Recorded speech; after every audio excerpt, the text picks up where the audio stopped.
Vaccine पनि नाम्ने जुत्ताको औषधि पनि सबै यो गर्भवतीलाई सुरक्षित हुन्छ।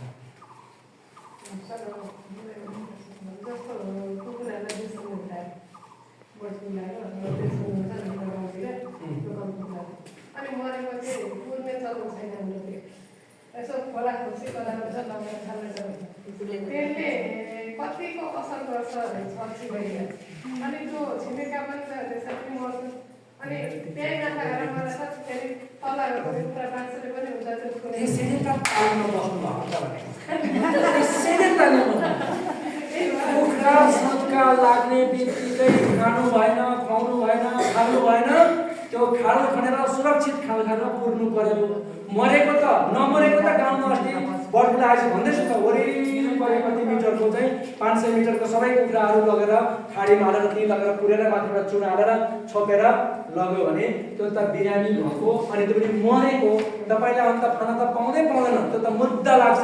तपाई कारबाहीमा पर्नुहुन्छ जसैले खाले पनि त्यो पाउँदैन। त्यही भएर तालिम लिएको मान्छेले यति जनाले चाहिँ आइन्दा बिरामी भएपछि न कुकुरलाई दिने न कसलाई दिने काम नगरिकन पुर्ने उहिलेका बुढापाकाले पुरेर खाने रहेछ।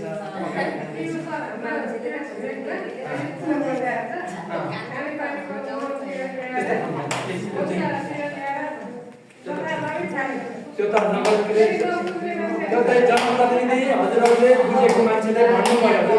त्यो चाहिँ भन्नु पर्यो। त्यो चाहिँ जहिले बाहिर जान्छ भाइरस बाहिर जान्छ कीटाणु बाहिर जान्छ त्यसले रोग फैलाउन सहयोग गर्छ है। त्यो चाहिँ गर्न पाइँदैन है। त्यो चाहिँ भन्नुपर्छ।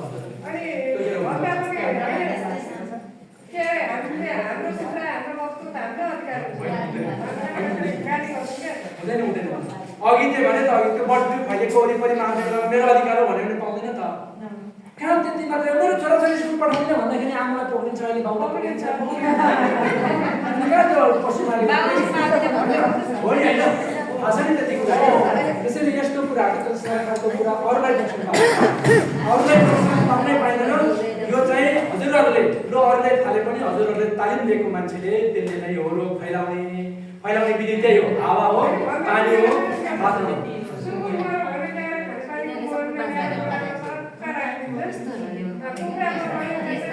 त्यो चाहिँ सम्झाउनु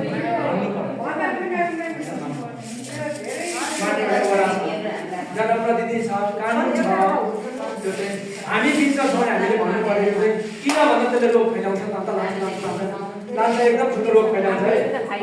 मैले केही रोगको बारेमा हजुरहरूले एकैछिन छलफल गर्छु। खाजा पछाडि एउटा सानो कुरा गर्छु। यहाँ चाहिँ नाम्लेको र बाह्य परजीवी भित्र परजीवी भनेको नाम्ले जुका, बाह्य परजीवी भनेको जुम्रा, किर्ना, उपिया, लुतो, सितो सबै बाह्य परजीवी हो। थुनेलो सिताङ ज्वरो भनेको चाहिँ एउटा त्यो हुन्छ दुधालु गाईहरूलाई भैँसीहरूलाई ब्याएपछि लाग्ने रोग हो।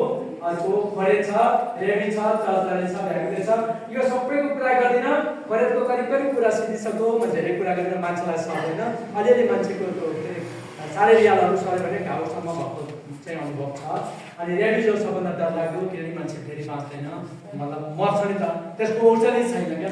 जसको औषधि छैन त्यसको रोगी हो। थुनेलोको कुरा अलिकति जोड गर्छु होला। अनि अघि हजुरले भनेको हजुर अब तपाईँको छेरुवाको कुरा गर्छु। गाई दुईटा कुरा गर्नु छ फेरि सोध्छु। दुईटा मात्रै धेरै हुन्छ। दुईटा मात्रै भने एउटा उसको शरीर मुखदेखि लिएर मलद्वारसम्मको बनावटको कारण त्यो भित्रको नाली चाहिँ भित्रको पाइपको काहीँ न काहीँ डिफेक्ट छ, काहीँ न काहीँ बनावट कमजोर छ। सानोमै कमजोर भयो। त्यो कमजोर भएपछि त्यसले शोषण गर्नुपर्छ। खाएको खानेकुराहरू शोषण गर्दै भित्र जान्छ। फोहोर जति नचाहिएको जति बाहिर फाल्छ।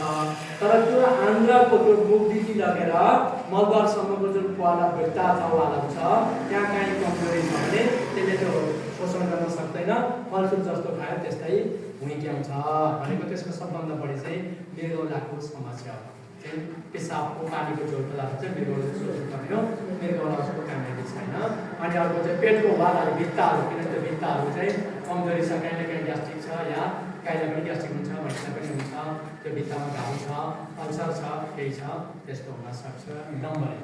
नम्बर 2 बनावटको पनि कमजोरी हुनसक्छ। फेरि याद गर्नुहोस् है। वंशानुगत चाहिँ कहिले के हो बनावट नै पनि